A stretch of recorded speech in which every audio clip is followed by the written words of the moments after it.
All right, here we go. Chat is enabled. The laundromat is open. Welcome, everyone, to the Psychedelic Laundromat.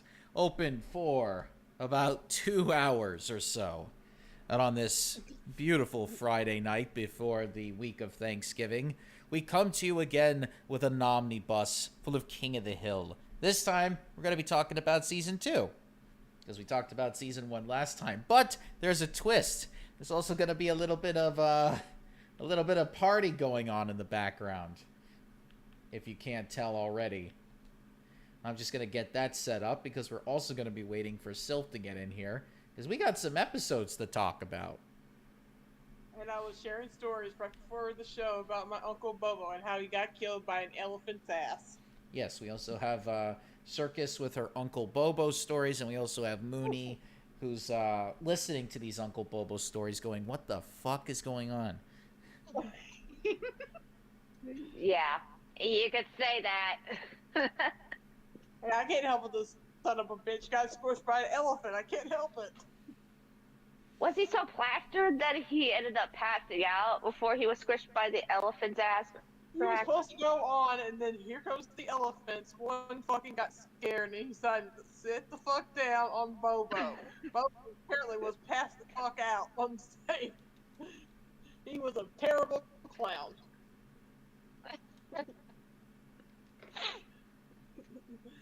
I heard he haunts the laundry, so I don't know what the fuck's going on. What? I was saying how Bobo haunts the laundromat. Oh, the laundromat? Mm-hmm. I guess that's an alternative way of saying it. Our laundromat.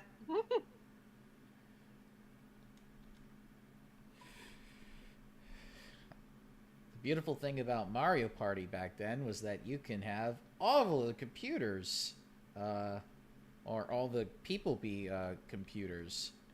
So that way you could just watch the fun. Cat, I'm watching you, and I will ban your ass if you disapprove our rules. Or if you, or if you do anything to kill the people in the laundromat. Okay. That's what I'm saying. Hey, I got the ban hammer and I'm ready. She's already got her finger on the button. You are so thirsty today, girl. Okay. Oh, perfect timing. Sylph is here. Hey, Sylph. We were just about to get ready to talk about the first episode of Season 2. Damn it, Bobby. Is there a link to the production codes? A link to the production codes? You know, the order of episodes that you're going by. Well, I'm going off of Microsoft Word. So that's the only list I have. You might as well go to the fucking, like, Hulu. See what the hell the episodes are. Well, no, production code and the episode listing on how they're put on Hulu are completely different. The production code is when they actually made the episodes. Because a lot of times they'll just put episodes out of order, and then you'll end like, wait, why was the animation different from like this one that just came out previously? And then you realize, oh, that's because they made this episode earlier on before this particular episode came out, and they just put everything in haphazard order. So it's weird like that. Hey Arnold. Yeah. And people are like, what the fuck? But anyway. So, the first episode we're going to be talking about is little father-son time with guns. Oh, boy. Lord. Yay. This is the guns are fun episode. So, All I think I can remember from that is when Connie fucking was like, I'm a man now. well, here's how the synopsis is on the wiki. So, Hank takes his son to the state fair. Bobby shows little talent for winning prizes at any of the game booths. So he's like Mike Dawson trying to throw the ring at the ring toss game. But everything changes when Bobby discovers the knack for downing mechanical ducks with a BB gun. And I'm surprised that they didn't make a duck hunt joke in this episode. They didn't even say, like, hey, I played about 20 hours of duck hunt in a matter of a week. That's how I'm so good at it. Well, you know how fucking Nintendo is. Well, no, they've made Nintendo jokes on this show before. Like, there was one episode where Bobby's like, hey, the batteries in my Game Boy went out. I need to get on the Nintendo, quick. So Hank is like, son, I've never been more proud of you than this moment. The fact that you could shoot a BB gun with 100% accuracy. So despite Peggy's objections, he takes Bobby to the Megalomart and purchases an expensive rifle. Father and son travel to a clubhouse shooting range where Bobby displays expert marksmanship. While watching the boy take target practice, Hank learns of an upcoming father-son fun shoot tournament. Now, when you hear that, you're probably thinking, oh, these father and son teams are just going to start shooting each other. No, that's not the case. This is not Hunger Games with BB guns in Texas. No, this is where they're just shooting targets. Hi, Mr. L. So excited and convinced him and Bobby will win the contest, Hank picks up Bobby's gun for some target practice of his own. While aiming the rifle, Hank grows confused. His hands start shaking. And then he recalls some painful memories of Cotton saying, go ahead and shoot, boy. Oh, you don't know how to shoot anything, do you? I want my binky. Yeah, that's one of the quotes when Hank was growing up as a kid while Cotton was trying to teach him how to shoot. He's like, I want my binky. For fuck's sake, I think Cotton should have been not a father at all. Well, the experience was a traumatic one, and Hank cannot overcome the psychological damage. As a result, he can't shoot a gun. So embarrassed, Hank enrolls Bobby in a safety course, hoping the experience will drain all the fun out of target practice and therefore end Bobby's interest in going to the tournament. That doesn't work at all. So Hank brings his son to the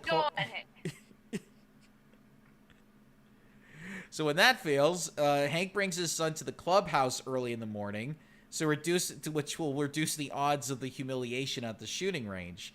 So Hank runs into a sports psychologist who notices Hank is doing terrible. So he stresses the importance of mental concentration over physical ability. So he gives him his business card, which Hank puts in his pocket. Later, Hank just says, you know what, guns are dangerous. I'm not going to take part in the competition after all. But he tells Peggy the real reason for dropping out is because he can't shoot straight. And no, that's not because of his narrow urethra either. So Peggy convinces Hank that quitting is not fair to Bobby at all. There's even moments where Bobby just feels like I feel like I've embarrassed Dad, and then he just throws all his gun clothes in the trash. So desperate, Hank goes to the sports psychologist, and the psychologist is like, oh, we're going to help build your self-confidence to improve your aim. So the day of the tournament arrives, Hank and Bobby go through the ranks as they tie for first place. And then Cotton just shows up out of nowhere at the final tiebreaker. Oh, Fuck you, Cotton. And so Bobby successfully hits his target, bullseye. So everything now rests on Hank's shoulders. And during this time, Bobby's like, oh, we're going to be number one. We're going to win. Because we're the best team. And then Hank actually misses and gets second place. But Bobby's okay with getting second place. And then he was like, I'm proud that you're my dad. You're the best dad ever. I'm the best son ever. Can we do it again next year? Oh, sure, Bobby, sure. And then they just walk off into the sunset. And then they realize, oh, wait, we forgot Mom. Well, let's go back and get her. And then they start walking away. Then they start walking away from the sunset back to the park. I will say this. I think Hank is a better father than Cotton will ever be. Oh, bar none. Are you kidding me? Mm-hmm. Oh, yes, this is the season where there's a big kaboom. Yeah, we'll save the big kaboom for the end. Yeah, and makes me wonder why they... But the whole point of them not winning was to show it's like, hey, it's not really about winning. It's just about spending time together, even though I wish it wasn't with guns. Because this is a very gun-positive episode. And it's not even... Yeah, this is not even done in a satirical way. Like, I would imagine if it was a satirical matter, they would make fun of the fact that they're, like, obsessed with guns. But, no, it's like, this is Texas pride. Texas is all about guns. I'm like, oh, fuck you. All right. The next one is the Twister episode. And by the way, Hank is not a fan of Luann putting her bra and panties with his underwear in the washer. Oh, did you see what your niece did? She put her unnecessaries into my drawers. Yeah, great. Yeah, the apocalypse is happening, Hank. So a bill collector arrives at Hank's door. Hank learns that his niece owes 6 months back rent for the trailer she abandoned. When Hank confronts Luann about it, she explains that the trailer tipped over, which means she can't live in it. But Hank is just like, I don't care, I want you out of this goddamn house and back in that crappy trailer. So what he does is he tries to tip the trailer back over with the help of his friends. Though that they end up doing that, and then it's like, listen, it's time for Luann to it's time for us to kick Luann out of the house. So as she's saying her goodbyes to everybody, she's like crying and everything. Hank just gives her his business card. That's this is a 10% off on all your propane needs and propane accessory needs. And of course, Luann starts crying about this because it's like, I love you. It's like he's not returning the love back. So Peggy and Hank get into a fight. She calls him a blockhead because he can't express his emotions because he's a man. And then Hank just pretty much tells Peggy to go to hell. So Peggy just decides to drive Luann over to the trailer. And then they get on the news, and what is it? Dale's wife Nancy is like telling everybody, "Oh, there's gonna be a tornado hitting the trailer park." And Bobby's got the greatest line. He's like, "Hey, Dad, you basically just told Mom to go to hell. Well, on the news they said that being in a tornado is like hell, and that's where she's going." Thank you, Bobby. So Hank decides to go all emergency mode and try to get them to try to save his wife. So they get all the emergency supplies into the truck, and Bobby goes with him. Unfortunately, Hank blows a fuel filter, so they have to go to the Megalomart to get a fuel filter. Meanwhile, Boomhauer and Dale are gonna go tornado chasing, like those people did in the Twister movie. I think I would be joining those away. I mean, come on. It would be so fun with Boom, Howard, and Dale. Come on. All right, Twister, it's just you and me now. You took away my shed the last time. Now it's payback time.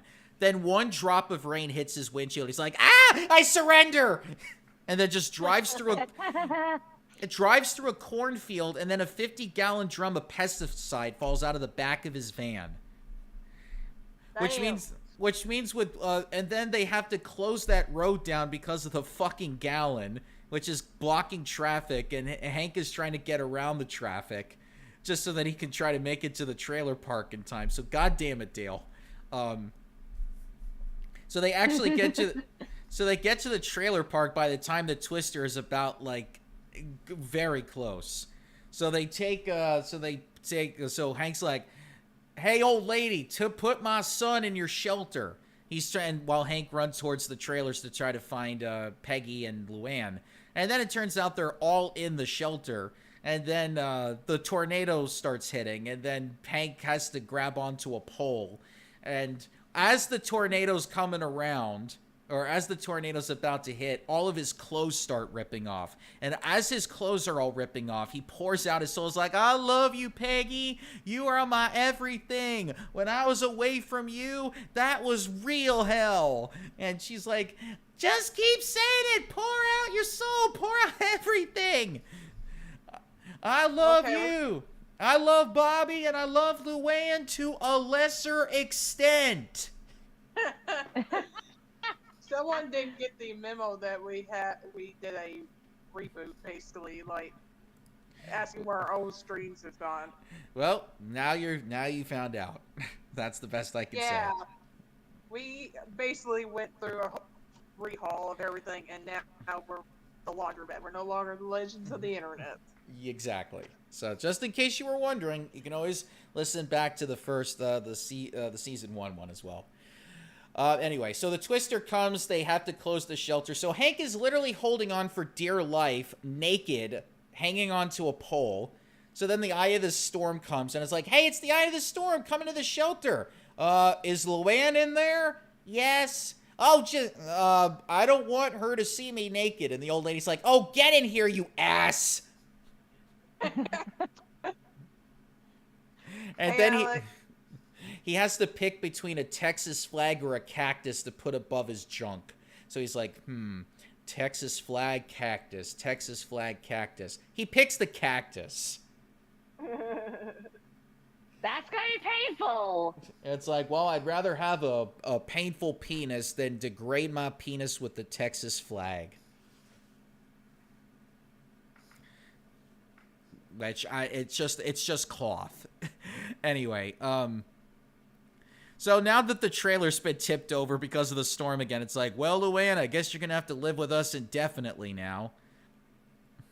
And Luann has to remind everybody, remember when Uncle Hank was naked and it's like, that never happened. But his underwear came off. No, it didn't.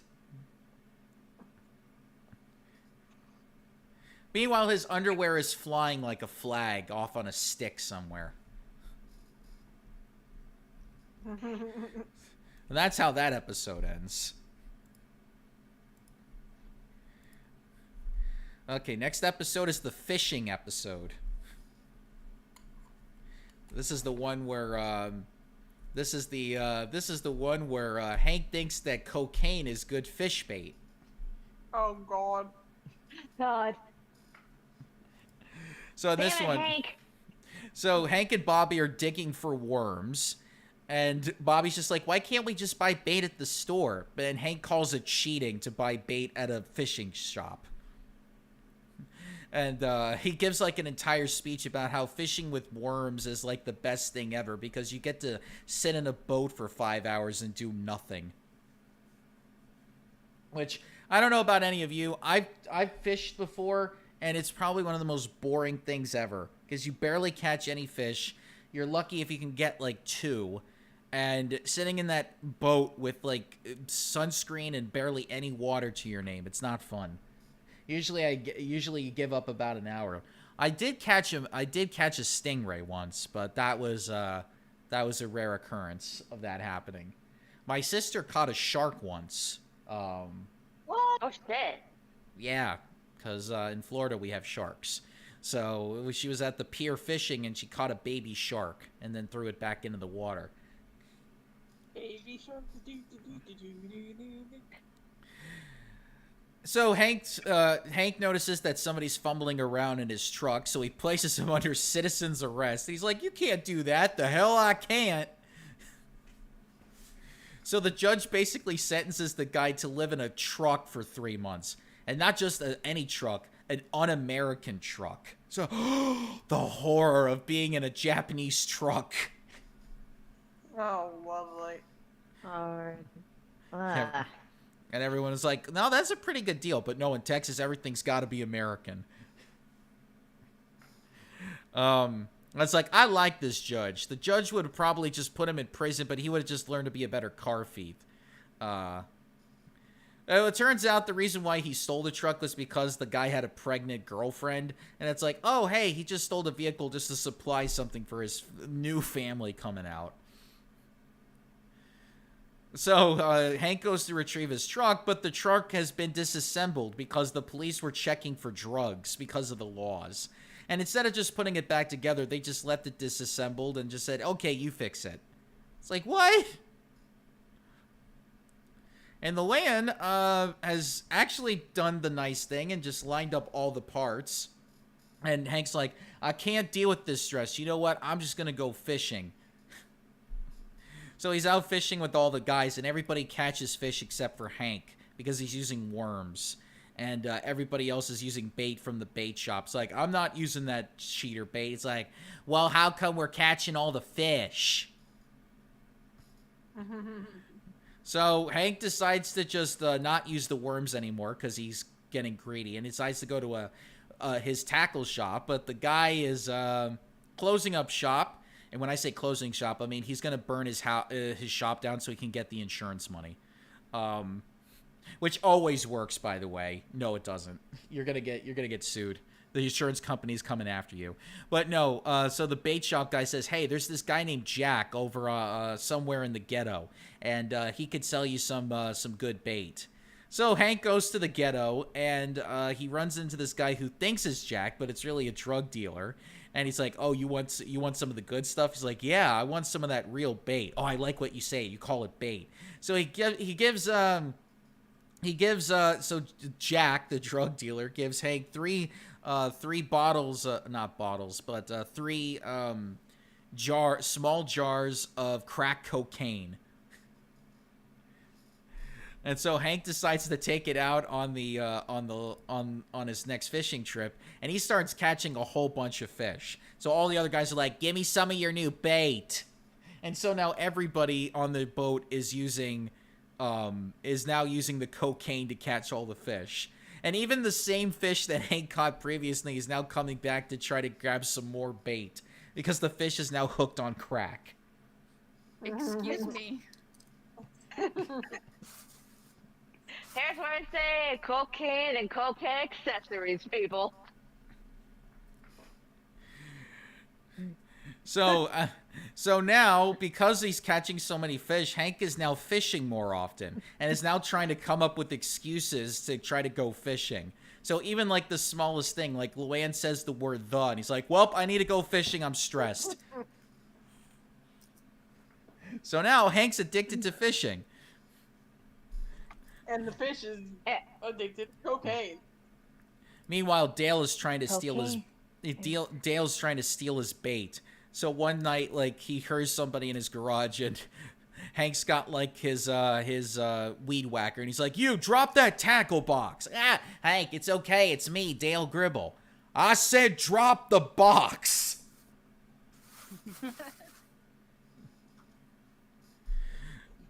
And so they go fish. So him and Bobby go fishing, and then the fish are not taking the crack anymore. So Hank's like, "Oh, I gotta get something stronger then, because it's not doing the work." And Dale's like, "You've introduced a foreign object into their ecosystem, and with time they've become immune to the crack. You need something stronger." So he goes back. So Hank goes back to the drug dealer. Dale follows him, but then the cops arrive and arrest all three of the guys. Peggy's like, "I can't believe you would buy crack." Oh, it's like, well, and Hank plays the whole, "I didn't know it was crack cocaine. I thought it was fishing bait." And his attorney says, "Okay, nobody's gonna believe that story. Look, look, if we just go for a plea of insanity, then maybe we can get off easily." It's like, "Mister, why don't I tie your ponytail to the short hair on your ass and kick you down the street?" The days where fucking Hank Hill was angry as a son of a bitch. So because the judge thinks that Hank is an honest man and would not lie to him, he's like, "Okay, why don't we go fishing tomorrow? And if you could prove to me that the fish are attracted to the crack as bait, then I'll let you and your friend leave." And so it's like, oh shit, we're fucked, because they're not taking the crack anymore. Dale even goes so far as to buy a frozen fish to throw in the pond so that they can catch. It's like, okay, if you were going to use cheater fish, why did you use frozen? It was on sale.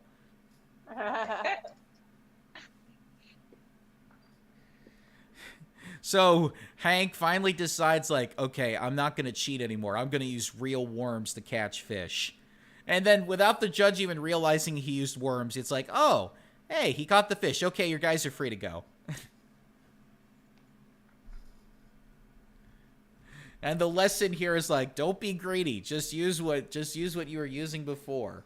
And if your friends throw it in your face, just be like, yeah, whatever. And whatever you do, don't smoke crack. How relevant is this? Because I was watching like people reacting to Requiem for a Dream before this. And that movie almost came around the same time. Requiem for Propane.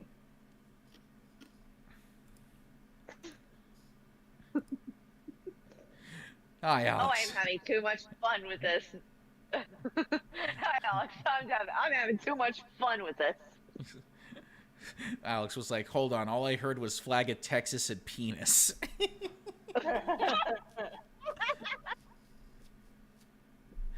Oh, God. So the next one.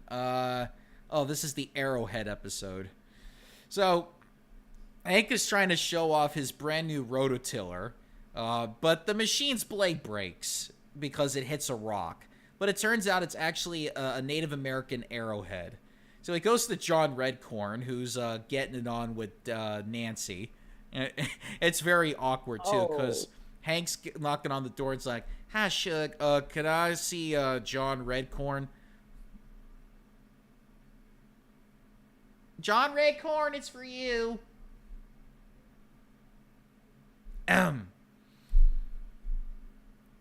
Yeah. It's just very awkward. They're just staring at each other like they know what's going on. It's just nobody wants to say anything. Meanwhile, John Redcorn comes out completely naked with just a towel around his junk. And it's like, hello, Hank. I'm doing a new healing exercise with Nancy today. Yeah, that's not why I'm here, John. Listen, I wanted to know what this arrowhead is for and how much I can get it for. You can get this for pretty much like $50. It's like, that can get me a new rototiller blade. John's like, Hank, you know better. Don't try to steal from other people. And all of a sudden you hear, John Redcorn, I'm ready for my session. Excuse me. It's like hypocrite. So, meanwhile, Hank goes to a liberal college, and they make it very clear it's a liberal college because Hank gets tricked into signing a petition to make marijuana legalized. Which, by the way, he should have done anyway, but he's just like, oh, no, it's a dangerous substance because it's the 90s,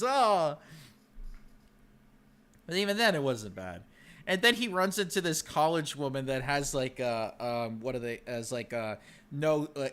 says the word sexism, but it's got like a circle with a line crossed through it. And Hank's looking at her shirt and she's like, yeah, they're breasts. You got a problem with that? She was like, Wow, they're just hostile today. Well, these are pretty passionate people. So he goes to meet a professor that basically like says like, yeah, these are all trash. I'll give them to you for $10. It's like, all right, I'll take the $10. Meanwhile, the professor is like, no. And after Hank leaves, he's like, oh my God, precious artifacts, precious artifacts, precious artifacts. So meanwhile, Peggy's upset that basically that Hank sold it for $10. It's like, we could have used those tools to help Bobby get into a good college. Ow. We could have opened his mind to many new things by showing him these arrowhead and this other tool that we found. She was under the false impression that like learning about these things would make Bobby smart and would get him into like Harvard or something. Meanwhile, the professor shows up at the door, and Peggy's like, "Oh, who are you?" And the professor's like, "Oh, I'm an archaeologist, and your husband came by and showed me these artifacts, and we're interested in knowing if your lawn has any more artifacts. If you'll just sign this paper, signing away your entire lawn to us, we could basically do an archaeological dig here." So Peggy's like, "Oh my God, my Bobby can learn so much stuff from you," and just signs it right away without even telling Hank. You idiot. Nice going, Peggy. Even the professor's like, even the professor, as he's walking away with his assistant, goes like, I pretty much could have had her sign her entire house over to me if I wanted to. All you got to do is compliment her looks, and she'll sign away everything. aka just butter her up. Yep. Which he basically did. He just buttered her up. And then Peggy's just like, ooh, I'm swooning over this guy I never met before. Because he's so smart. So Hank and Peggy get into a fight because Hank is like, you didn't tell me you signed away my lawn. And it was like, well, you didn't get my permission to sell those artifacts to the professor, so we're even. No, we're not even. My lawn is offended by this, and my lawn demands an apology from you. Where that guy's more in love with his lawn than his wife. I mean, the previous episode. The lawn didn't sell him out. I mean, you should have seen him when Dale ruined his lawn in the first season. He was like, oh. It was like he got blue balled when he saw like his lawn get dirt piled.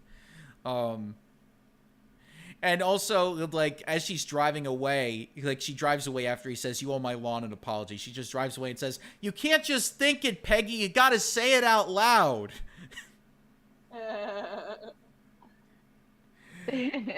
So the next morning, they wake up to noise coming from outside, and they realize they're digging very early in the morning, and Hank is just like, whoa! And then he starts getting like, it starts getting cloudy on the window. So as he's screaming, he's trying to clean the window so he can keep looking. Because they got mechanical shovels and everything. It's like almost like those horror movies, like that you don't want to look, but you just can't look away. That's what Hank is feeling when he sees all that crap on his lawn. It's like it's like a horror film to him, but one that he can't look away from. So Hank is like, get off of my property. And then the professor's like, no, your wife signed a document saying that I can make this a protected archaeological site. So you're actually trespassing on my property. So Peggy actually gets a crush on the professor. And wants... Fuck. Not only that, also wants to expose Bobby to the fine art of conversation. And Hank's like, no, I don't want Bobby to be exposed to this stuff. So Peggy's like, hey, why don't we invite the professor for dinner? And so the professor shows off a replica of a woman wash-a-shop bracelet, which is a bracelet that's a symbol of a bonding between a man and a woman. And so... Later, Hank notices Hank also notices that Peggy was given a bracelet by the professor. And that they both have bracelets. Not Hank, but her and the professor. So Hank gets jealous. So he decides, you know what, I'm going to embarrass the professor by making a fake artifact and putting it inside the dirt so that he can find it, and then Peggy will realize just what a fool this guy is. So he makes chicken bones out of some twine. Well, using chicken bones and some twine, he fashions a fake necklace and then buries it under the lawn. And then Peggy actually discovers it, not the professor. And right away she thinks it's an artifact. And then all of the professor's grad students just like know right away it's a fake. And so Peggy is just like completely embarrassed by this and saying like, you're an it. And the professor's like, Peggy, you're an idiot. And Hank's like, no, I didn't. And Hank's like, I didn't. I was like, it's not a string. It was actually made of twine. I made it. And why did you do that? Hank was like, well, I was jealous of him. And then Peggy finds that so romantic. It's like, you were jealous of him over me? Oh, that's so sweet, Hank. And then takes off the bracelet and falls in love with Hank again. Meanwhile, the professor's like, wow, if things would have gone more smoothly, I could have had sex with your wife. So Hank just pushes him into the hole, into a pit. And he just and he's like, and the professor keeps trying to climb out of the pit, but Hank just keeps pushing him in. And he's like, okay, yes. I was like, okay, yeah, you've proven you're stronger than I am. Peggy then pushes him in after that. It's like, you know, I'm starting to like this. I want you to do it. I want you to push me into the hole. Bobby's like, okay. Oh!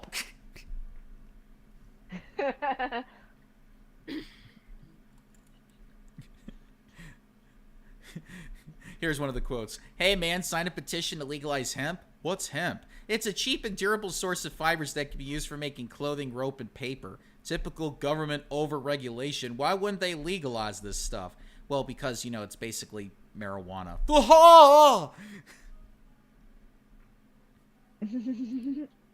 Bobby. Oh, here we go. Next episode is the fat phobic episode. Oh shit. Yeah, this one did not age very well, I will say. This one everybody practically hates this episode. This is considered one of the worst episodes ever made. So, Hank and Peggy decide to take Bobby over to a big boy store because they realized that Bobby's not fitting into any of the clothes at the regular department store. So it's like, oh, we're taking you to a special store for special kids. Put that in quotation marks. Yes. So Bobby tries out the clothes, and a salesman's like, "Hey, I noticed that your son is really good at modeling off the clothes. How would you like your son to be a model?"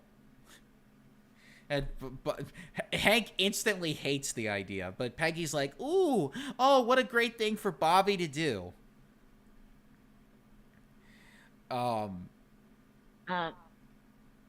Where's Chris Hansen right now? I said, where's Chris Hansen right now? I was like, well, we can't take him over there because we got somewhere to be on Saturday. So Luann finds out about it, and Luann decides to drive Bobby over to the photo shoot. Bobby announces he's going to be appearing in a newspaper advertisement the next day, which horrifies Hank. And the way Bobby says it, he says, "It's going to be in tomorrow's paper tomorrow." I was like, I found that so funny. Redundant. Department of Redundancy. Yes. Jed. So Hank demands And that's that the TV tropes, right, Self? That's... Oh, right. That's TV tropes. So Hank demands that the newspaper company remove the ad. So they said, fuck you. No. So then he sneaks onto his neighbor's lawns to retrieve the offending ads, according to him. So a talent agency calls the house and says, like, oh, we can get your son so much work. And then, and Bobby's like, yeah, I'm for it. And then Hank says to and then it's like, Peggy, can I talk to you in the other room? Look, people that are different are going to be victimized by people. And it shows a flashback of Hank doing the exact thing of victimizing fat kid people. And Peggy's like, there's nothing wrong with allowing our son to feel good about himself. So Peggy takes Bobby to the talent agency to meet a talent agent who believes that Bobby can be just as famous as one of the other Husky models. So Hank sneaks into a photo studio where he observes his son being given a makeover. Hank is horrified by the fact that he's getting a makeover. He's even more distressed after Luann says that Bobby will appear in a fashion show coming up before getting some photo shoots. And so Hank, fuming, grabs Bobby and pulls him out of the studio and forbids him from ever attending the fashion show. So the next morning, Bobby just sneaks out of the house, gets a taxi, and then heads on over to the fashion show. And also, Hank was like, Peggy, we forgot to teach our son shame. I'm like, damn, you're basically just saying this kid should be ashamed for how big he is. I mean, Jesus Christ. Damn, fucking Hank, you ever teach your kid about loving themselves? You ever heard about fat phobia? Apparently not. If you ask anybody about fat phobia now, they're like, oh, I got another phobia to worry about, and the answer is yes, you do. Oh, trust me, I know what about fat phobia is. I'm a fat chick. Oh, yeah, Mr. L's saying, like, man, Hank would be so confused by trans people. Mm-hmm. Oh God! Imagine in the reboot that they're gonna do. Like that's an actual episode. So Hank discovers his son Bobby missing. because they're like, oh, hey, why don't we go get breakfast together somewhere? And it's like, where's Bobby? And then so he grabs Peggy and they go in the truck and he's like driving to the mall as fast as a Mario Kart player using as many mushrooms as possible to speed up. So Bobby meets his role model, which is one of the other models, and he's basically a dick to Bobby. He's like, hey, I called this entire counter. It's mine. But there's like 6 different mirrors here. They're all mine. And then the talent agent's like, hey, Bobby, we want you to go out first because we think you're so good. And the other model's like, I always go on first. Why does he get to go on first? I was like, oh, models being jealous of each other. So as Hank is arriving backstage, Bobby's immediately trying to make a dash for the stage. But Hank just grabs him, puts him over his shoulder, and like... And it's like, I'm going to drag you out of here. And Bobby at one point says, Dad, why are you trying to make me act like you? And he's like, and Hank says what the moral of this story is supposed to be. It's like, son, sometimes a father knows best. And so, And so, as the fashion show is going on, like a bunch of kids start throwing donuts at all the husky models, and the way that they portray the throwing of the donuts, which by the way, there's no security at all stopping this. There's no adults stopping this, by the way. You don't see any of these adults like tackling the kids down that are throwing the donuts. There's no security to stop them throwing the donuts, but they're treating it like it's just like a drive-by shooting. That's the way that the show portrays this. And then Bobby, for some miraculous reason, says like, oh, that's why he didn't want me to be at the show, because then I would have been pummeled by donuts. So it's like, wow, I think my dad can get me out of anything. And it's like, oh, I could have been humiliated on there. And it's like, what a message to send to somebody. It's like that. It's like, okay, there's just going to be a bunch of reactionaries that are not going to like the fact that a progressive change is happening. So, yeah, be afraid of reactionaries is basically the message of this episode. And the fact is, like Hank says at the end, like, sometimes the father knows best, even more so than the mother.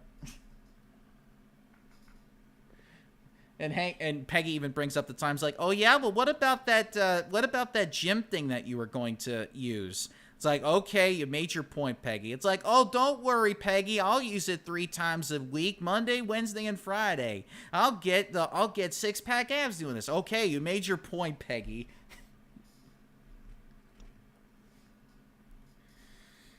So yeah, there's been many people on Reddit, on YouTube that have called out this episode as being one of the worst. So, yeah, it's not necessarily ones that people go back and remember. But the one they do remember is the Halloween episode. Which this is a pretty big one. This was actually, I think, the very first Halloween episode they ever did. And they decided, so Hank and the guys are building a haunted house for the school. And so, meanwhile, Luann is going to a Bible study. And that's where they meet Junie Harper, who is played by Sally Field, basically Forrest Gump's mother. Who's like one of the new members of the church, and she's very outspoken. Basically thinks that Hank is a busybody. And also Aunt May. Aunt May? Oh, wait, what? No, Aunt May from Spider-Man. Oh, which one? Is it the Andrew Garfield Spider-Man? Hold on. The Amazing Spider-Man 2. Yep, that's the Andrew Garfield Spider-Man. That's the Spider-Man that nobody talks about. So yeah, Junie basically tells all the teenagers that Halloween is a holiday for witches and Satanists. Luann returns home. She repeats exactly what Junie said about trick-or-treating being devil worship. And Hank's like, oh, that's a bunch of crock of shit.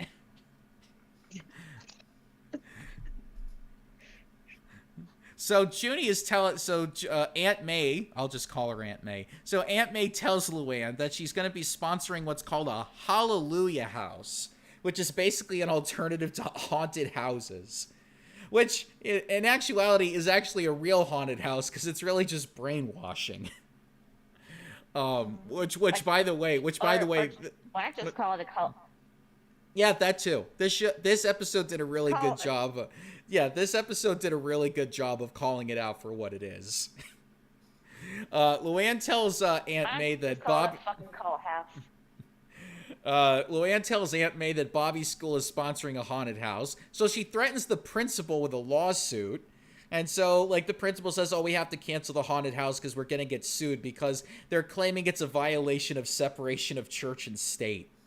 Because she claims that Halloween is a religious holiday. Which it's not. Like, it's for pagans, you idiots. So Peggy suggests that the haunted house be done inside the garage. And Hank's like, hey, that's a good idea. So Hank says, Bobby, I'm going to teach you the fine art of trick-or-treating by taking some toilet paper and throwing it all over Aunt May's house. So mischief night, basically. And I'm thinking, Hank, Hank, is that really something you want to teach Bobby, to vandalize houses? And some people are going to be like, not only toilet paper, with eggs too. Yeah, eggs. What else? Soap. Well, speaking of soap, circus. But you're gonna take some soap, put it in a sock, and swing it around to hit people with. Yeah. No, you're supposed to like soap people's windows on Mischief Night. Yes, you're supposed. It's like, oh, I cleaned your windows for you while I'm at it. Or at least it's better than like that one trick where you just like light a bag of dog crap on fire. That too.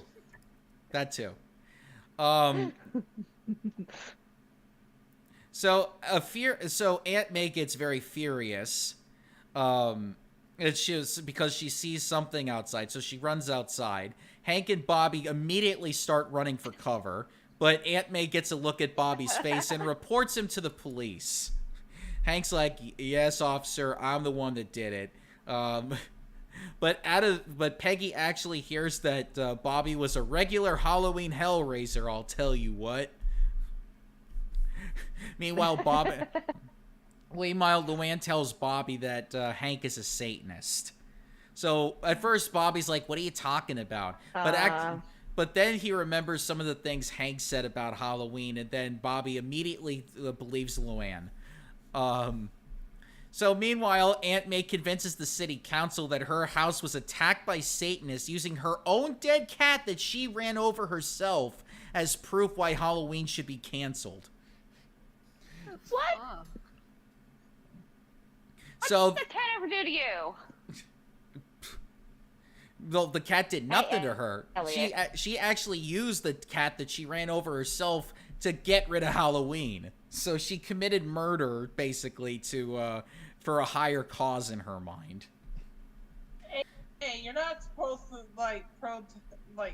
fall that whole fucking you're not supposed to testify with. I can't get it out. False witness against your fucking neighbor, you stupid idiot. Fabricated evidence? Basically not against your fucking neighbor, give him false evidence and all that bullshit. But the fact it was a dead cat convinces the council to pass a curfew that cancels Halloween. Meanwhile, Hank says, I'm going to teach you, Bobby, the true meaning of Halloween, called hell or high water.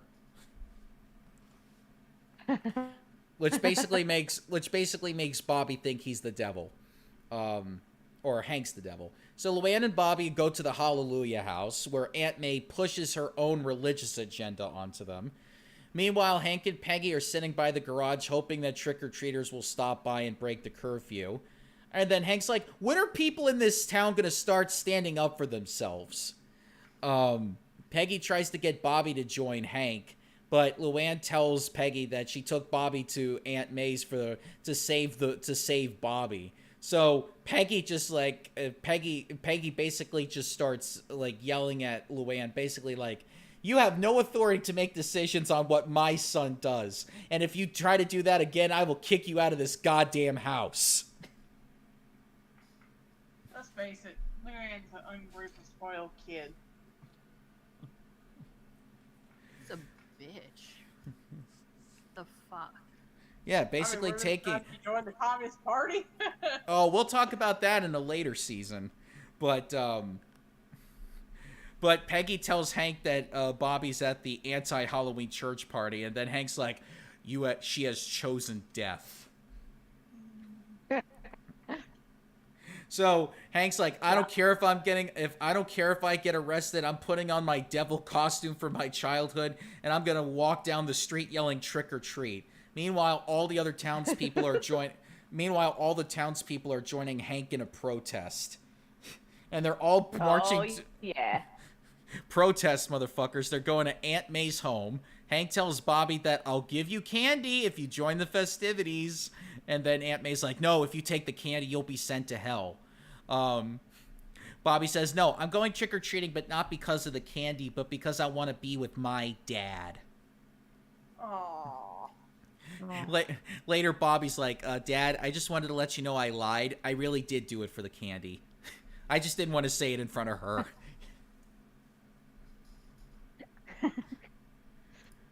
Well, regardless, I'm proud of you, son. God, I went goofy there. My mistake. My bad. Mike's, I can't believe you got taken in by religious motherfuckers. Here we go. The Green Day episode. This is the highest rated episode that the show ever had. Because fucking Green Day guest starred as this. Yes! Or I should say, not the entire band, but Trey Cool from Green Day starred as one of the characters in this show. Although I think the actual band did some of the music for this.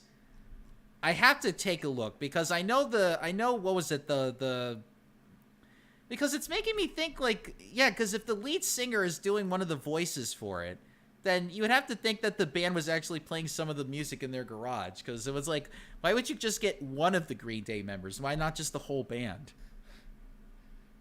But it seems like Trey Cool was the only one that had like a speaking part in it, and everyone else was just like the henchman, so to speak.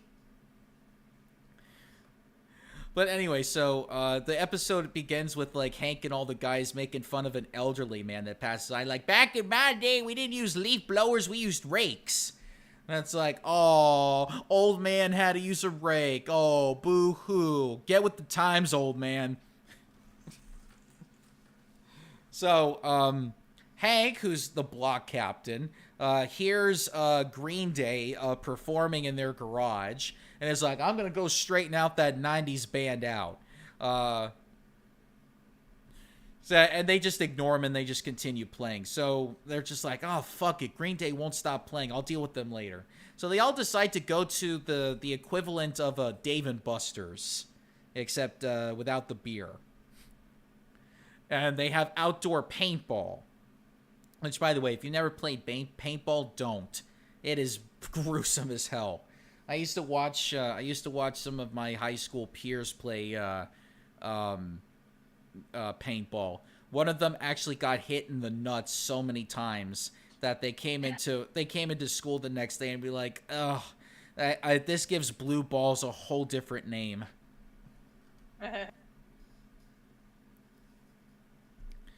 Oh God. Forgive me, Father, for I have sinned. I've got too many blue balls to count. Yeah, because they also... It's not the kind you're thinking about. Yeah, because at the time this happened, there was also this show, this movie called School for Scoundrels.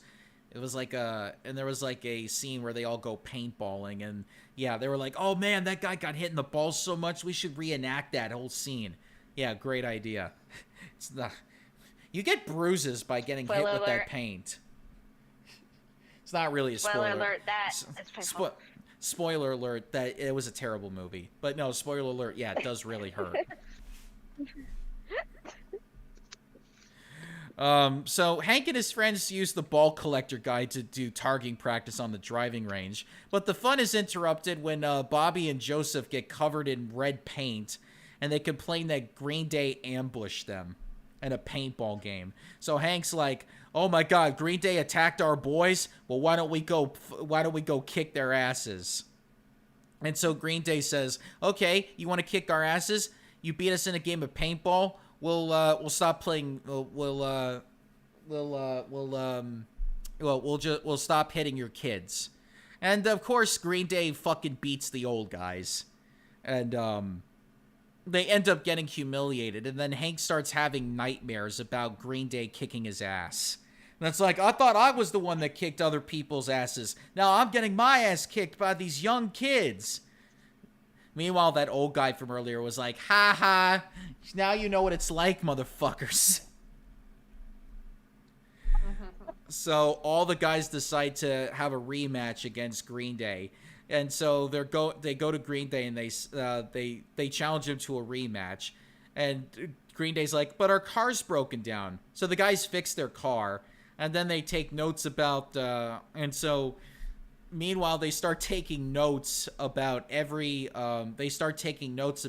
Green Day and what they do on their off time when they don't play music. So then they just decide to go with the strategy to catch them at their own game. So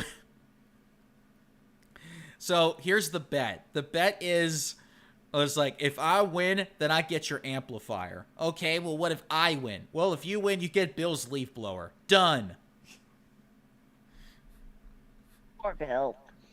So they end up using their war strategy against Green Day, and they actually kick their asses. And then Hank's like, "Well, I hope you're good at doing acoustic." And then as a final prank, they leave a flaming bag of dog shit on Green Day's garage door. And then Green Day's trying to put it out.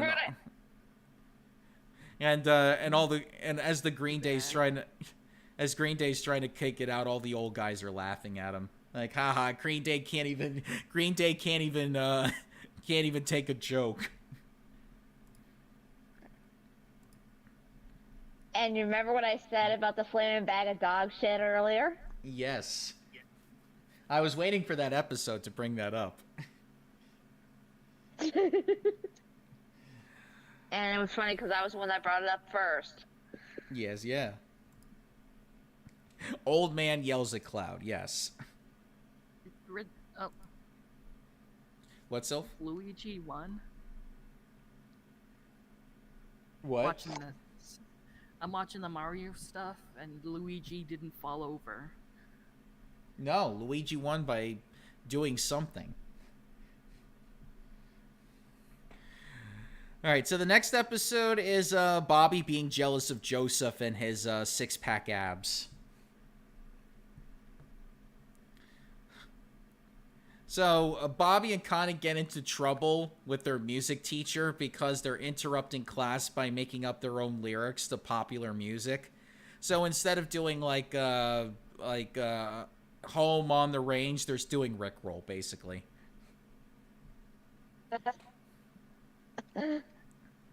So the music teacher punishes them by calling both of their dads to the school and thinks that it's actually the dad's fault for their bad behavior. And so Hank and Con decide to punish their kids by making them do chores. And then Bobby's like, "I'm done with this shit," and then just goes to Connie's house. And they get on their bikes and they go off and search for adventure like the Rugrats. In that one Rugrats movie where they get lost in the forest. But this time it's a cave. That's the first one. Yeah, the first one. But instead of a forest full of monkeys, it's a cave full of beer and cigarettes. Meanwhile, Joseph also joins them because they're going to go to this place called the Caves, where it's a place where teenagers go to, yeah, yes, pretty much. So it's basically Make Out Reef. Or the Lover's Cave.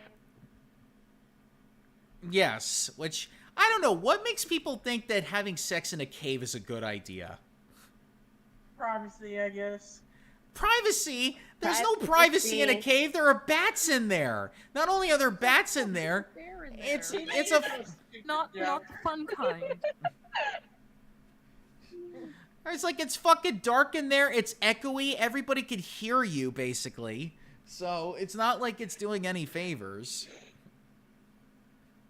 Unless you're really quiet or something like that. Oh, come on. Have you ever heard anybody try to have quiet sex before? It's impossible. Yeah. Anybody that says they've had quiet sex before is lying to you. It's like, oh, we tried to have sex while somebody else was in the house. Yeah, no, they're gonna hear it. So the three of them run into Neville Longbottom, and they're like, "Oh, don't go in there!" And they basically use the freezing spell on him and then leave him to die. And they're like, "Oh, let's just go in the cave." Meanwhile, all the parents are trying to find their kids, and they encounter Neville Longbottom, who they unfreeze. And they said, like, "Oh, they went into the caves." And then Hank's like, "No, they're gonna have sex in there." In a threesome, mind you, because there's three of them. So they're like, "Oh my god, if Bobby and Joseph start fucking each other." Oh, hey, one of them said no homo. It's,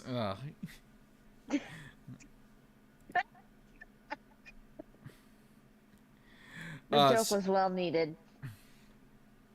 So the threesome get trapped when they don't get their flashlights don't work anymore. So they plummet into the cave and it's completely dark. So Bobby has a glowworm that he's just able to light, and he notices that Joseph and Connie are holding hands. And then he's like, "No!" And then Bobby starts eating all the food. Because he's like, "Oh, I can't believe the two of them started holding hands. Now I got to start eating everything." And then Bobby says, "Well, what?" All right, time to eat my feelings. Yep, time to eat his feelings. Yeah. And after they run out of food, Bobby says, "I will offer my body as meat if we start dying." And Connie gets turned on by that. Oh god. Like, she actually starts getting a hard-on for Bobby after he said, "I will give up my body for food for you and Joseph so you two can live." So she gets a raging boner for that. A non-existent one? What'd you say, Mooney? I said a non-existent one. Yes, a non-existent one. But she's, like, extremely turned on by that. So Hank and Con make their way inside the cave, but the two of them get lost in the cave. And then they're like, "Oh my god, are we going to start actually fucking each other?" So they thought they fall through a crevice and they land on a pile of beer cans. And as they're talking, like, Con admits that Bobby is a good boy, and he doesn't fear that he doesn't mind becoming one of their in-laws if Bobby and Connie decide to get married. So the two of them start talking, like, stories about each other, and then they start laughing, and everyone's like, "Hey, our parents are in here." So they follow the sounds, they tumble through the crevices, they reunite with everybody. And then a beer can tumbles from above, which hits Hank in the head. It turns out it's Boomhauer and the fire department.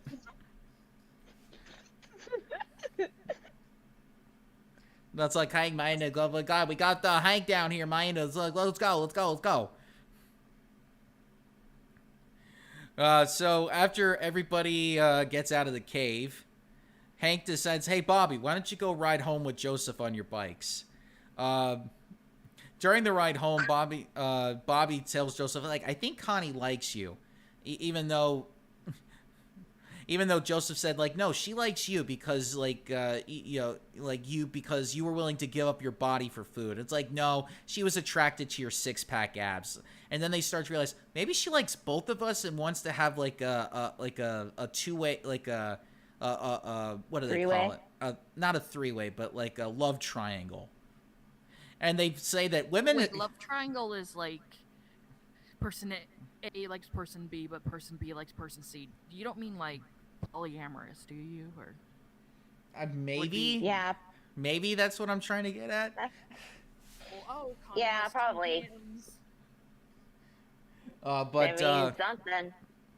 but they're like, but they also admit like women have trouble choosing between guys, don't they? And this episode just ends with like, man, aren't women stupid? They can't pick between guys. And then yeah, the episode ends with Hank just driving behind them like a creep.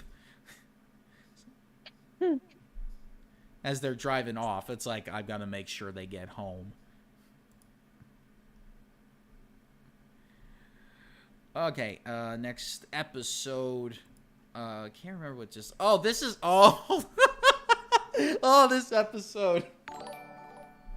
Oh, we got a new subscriber somewhere. Oh, thank you, Yarakuma WB. Welcome. Self-laughs in lesbian.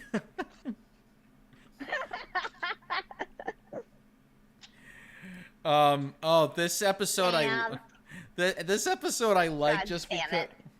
I love this next episode just because it's a Christmas episode and it's also one of the funniest ones out there because it involves one of the funniest moments in King of the Hill history. Hank walking in on his mom and his boyfriend having sex on his kitchen table. Hank's boyfriend. No, I meant his mom's boyfriend. Having sex on his kitchen table. And he goes Hank's kitchen blind. table? Yes, Hank's kitchen table. His mom and his mom's boyfriend are having sex on Hank's kitchen table. No wonder why he went blind. Oh, the doctor guy on YouTube. An episode where one of the things he reacted to was like this scene where Hank's like, "Oh, I'm gonna have to trust you on that because I can't see anything. I've gone blind." Yeah, that one. Is that one on Dr. Mike or something? Oh, I think it's the other guy actually. Wagner. Or is it I don't. Yeah, Dr. Jordan Wagner. I don't think I saw. He.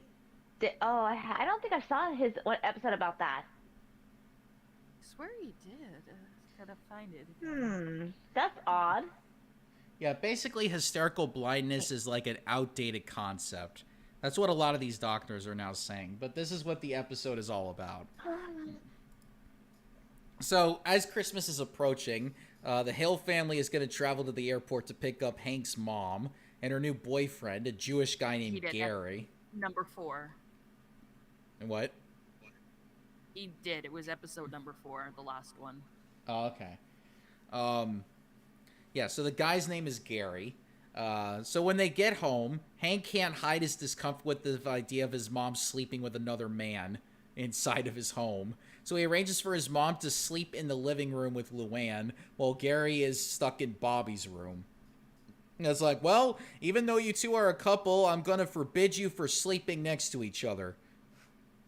I'm like, Hank, that's not your decision. It sounds like a parent with their kids. Yeah, it's like, Mom, I forbid you to have any relationships with other guys other than my dad. But we're divorced. I know, you can't date any more guys. Like, who are you to decide that? Yeah, who the hell said that? Or basically just telling them, like, yeah, I don't want you sleeping in the same area. So Hank, on the same kitchen table. Yeah, well, we'll get to that. But so Hank gets up in the middle of the night because he can't sleep, and he finds Gary eating food on the couch. So Gary tries to talk about having feelings for Hank's mom, and Hank's like, I got to turn on the TV, and because I have to watch my favorite show, and it's a late night televangelist show. And it's like, this is your favorite? It's like, oh yeah, I love this show. Yeah, yeah, I love all this extreme Christian stuff. So the next morning, the family's all getting into the car because they're going to go to a basketball game. So Hank turns the car around because he realizes that Peggy brought the incorrect styrofoam finger. Which, why is that a problem? It's a styrofoam finger. You could buy another one at the arena. You don't have. Kill. Picky bits. This is why you don't buy styrofoam fingers. They go bad after the one game that you do it for. This is a tip to anybody that goes to sports games. Don't buy anything at the stadium or the arena. Just go there and watch the game, because everything you could get cheaper outside of the arena, because they make everything expensive. Anyway, so he goes into the house, and Hank catches a glimpse of his mom and Gary having sex on the kitchen table. And the shock causes Hank to go blind. So Peggy takes Hank to an ophthalmologist. I don't know how to pronounce that. Ophthalmologist? Yes. Sorry, I'm not good with pronunciations. So he analyzes Hank's condition through query as a temporary case of hysterical blindness, and the only solution is to confront it head on. And Hank's like, nope, I'm just going to be blind for the rest of my life then. So Hank... And if I ended up in that same situation, I would have said the same thing. I would have rather have gone blind for the rest of my life. So Hank pretty much tells Peggy what happened, and then Peggy's like, I don't understand why you have a problem with them having sex. They had sex on our kitchen table. I ate breakfast off that table.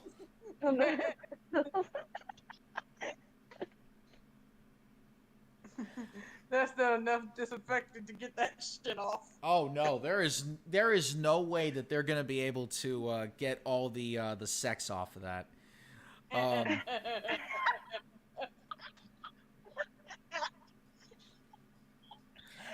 by the way, why a kitchen table? That is so uncomfortable.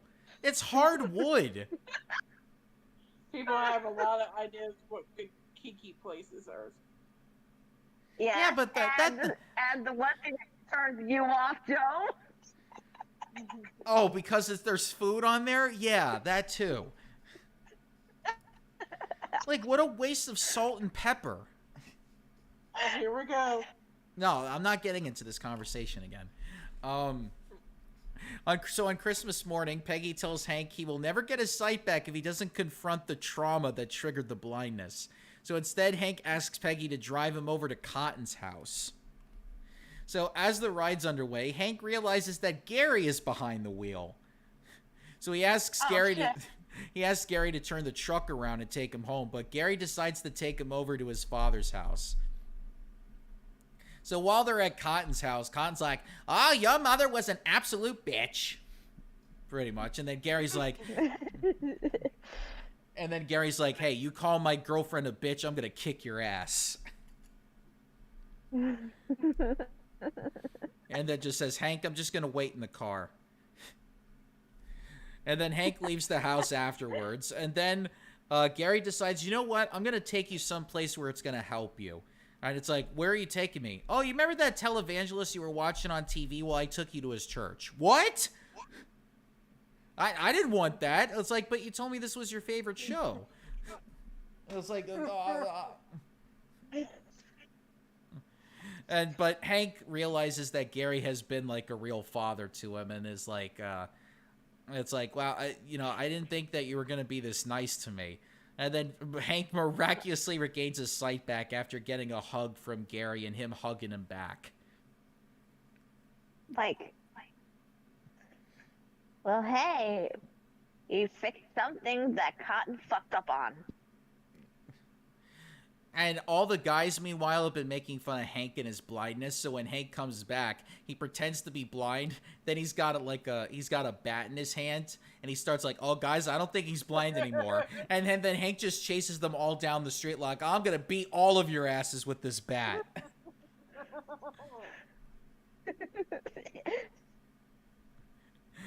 Later, you in a pinata, I'll tell you what. Later, he says that was the best Christmas ever, kicking their asses with a bat. With a bat? With a bat. All right, the next one is the wrestling episode. And I'm not talking about WWE. I'm talking like actual amateur wrestling that they do in schools. So Hank becomes excited when Bobby announces he's joined the wrestling team at school. Meanwhile, Peggy's asked the substitute teach the middle school girls' gym class. And it's frustrating for her because she requests new basketballs for the girls, but she finds out that that the money that they would use to help get girls' sports off the ground is actually going to be used to put holograms on the football game tickets. Which, by the way, you don't need holograms for football game tickets. They're just tickets that you're going to throw in the trash later. But they have more respect for the game tickets than they do for women playing sports, basically, in this school. So, the girls are also denied uniforms. So Peggy loses her shit when one of the coaches asks all the girls to move so that the boys can have extra room to wrestle. So they're forced to comply because there's nobody on Peggy's side. So Connie tells Bobby she made a mistake when she signed up for sports. So Peggy promises Connie that she could play whatever sports she wants. And Connie says, I want to join the Wrestlers. So Peggy tells the coach about Connie wanting to be a wrestler, but the coach tries to dissuade her, claiming it's a boys' sport. So when Khan and Ming learn about Connie wanting to be a wrestler, they was like, oh my god, she's going to get injured. But they realize, ooh, wait a minute, it will actually set her apart from all the other girls when she starts applying to colleges. She'll start going into Harvard because she's a wrestler. Which, by the way, that's the most absurd thing that anybody has ever said. Oh my god, my child got into Harvard because they were an amateur wrestler. Never happened. Never has happened. So the parents threaten the principal with a lawsuit because of racism, unless Connie's able to participate in the sports. And it's like, okay, and so the wrestling coach tells the boys, like, hey, a girl's gonna be joining them, but one of the boys is not gonna make the team. Which he looks directly at Bobby when he says that. So it's the coach, to try to get back at Peggy, is going to try to kick Bobby out of the wrestling team as like revenge. So there's going to be tryouts to determine who's going to make the team. So the coach decides to pit Bobby and Connie against each other in a wrestling match. Peggy is of course mortified by this, and she knows that the coach did this to spite her. So if Connie wins, then Bobby will be looked down upon for losing to a girl. But if Bobby wins, then he will be labeled as a wife beater, pretty much. So that's going to ultimately jeopardize Connie's chances of getting into college. By the way, not true. Nobody never could get into college because they lost a wrestling match. Min decides to ask Luann to teach Connie how to wrestle. So I don't think Luann has any wrestling experience whatsoever. So Hank decides to coach Bobby for the match. So the day of the tryout happens. Bobby and Connie, tired of all the politics surrounding everything, decide to actually have a WWE style match where everything, like all the moves are faked. And then realizing that, oh hey, they're just putting on a performance and everybody. They're actually able to get out of it. But then everyone's like, oh my god, this match actually fucking rocks. And they're like, keep on going, keep fighting, because this fucking match is awesome. So it's basically like a WWF Stone Cold versus The Rock match right here. And everybody's like throwing their popcorn and beer at everything.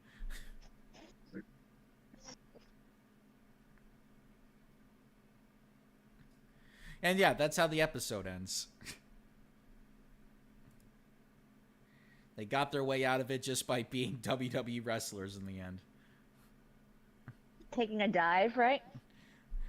They don't have a ring, so they can't do dives, but they do body slams and everything.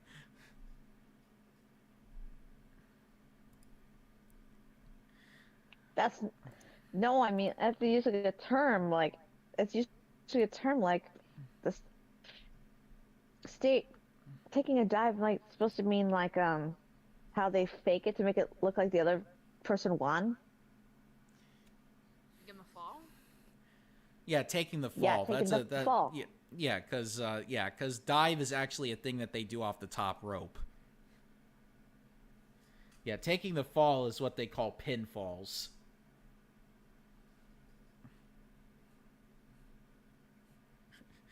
I did not realize you said the Sylph. Time to give that kitchen table a Viking funeral.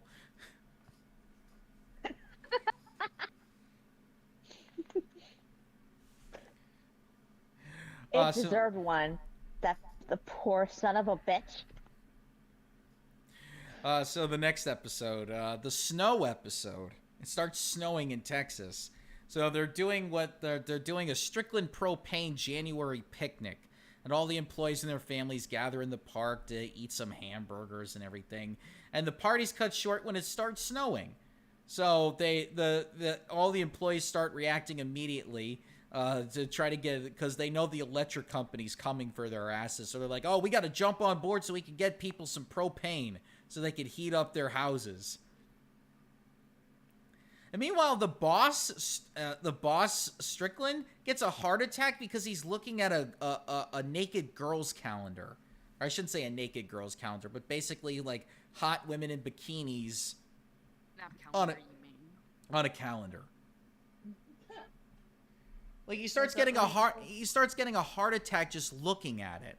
Like I've never heard anybody getting a heart attack from looking at like model girl calendars. That's a first. That's been a sweetheart. Meanwhile, this guy's supposed to be married, by the way, which we'll talk about in season 4. But so while he's in the hospital, Strickland puts this guy named Lloyd in charge of the company, who, because he's got a college degree. Hank is like, but wait a minute, I've been with this company longer than this guy has. But yeah, he's got a college degree and you don't. So I need you to take care of my dogs for me, Hank. So Hank tells Peggy about the fact that he's got to take care of the dogs and how he's not going to run the company. He later discovers that that Lloyd has ordered the installation of tattlers. If nobody knows what tattlers are, they're devices that meter when a driver makes a stop and for how long they do it into all the company trucks. So, outraged, Hank brings up the issue to his boss, hoping he could put an end to this policy. But his boss says, like, "Oh, I signed the forms myself. I love the idea."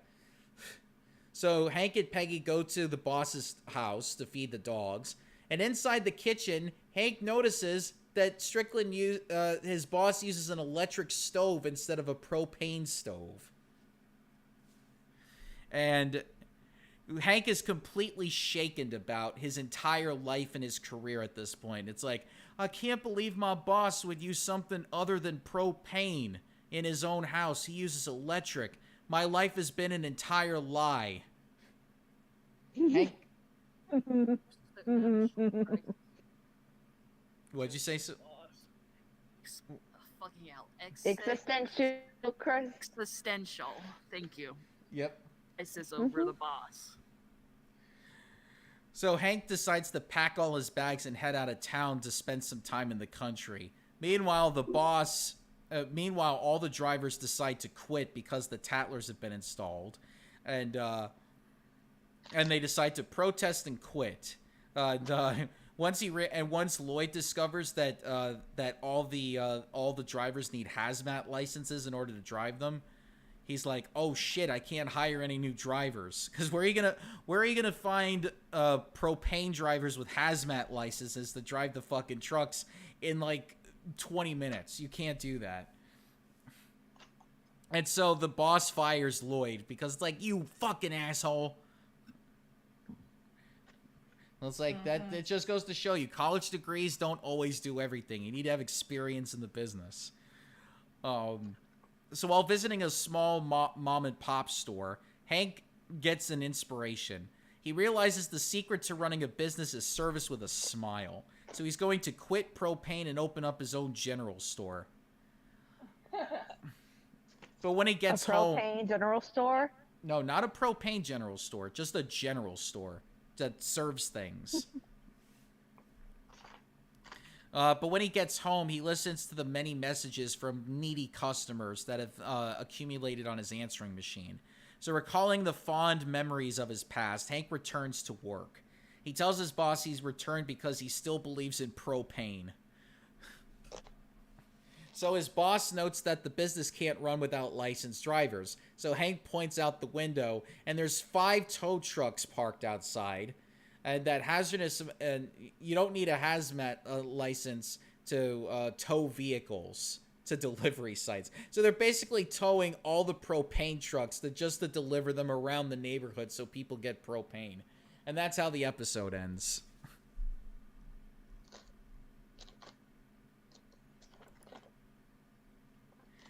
Okay, next episode. The Manger Babies make their debut.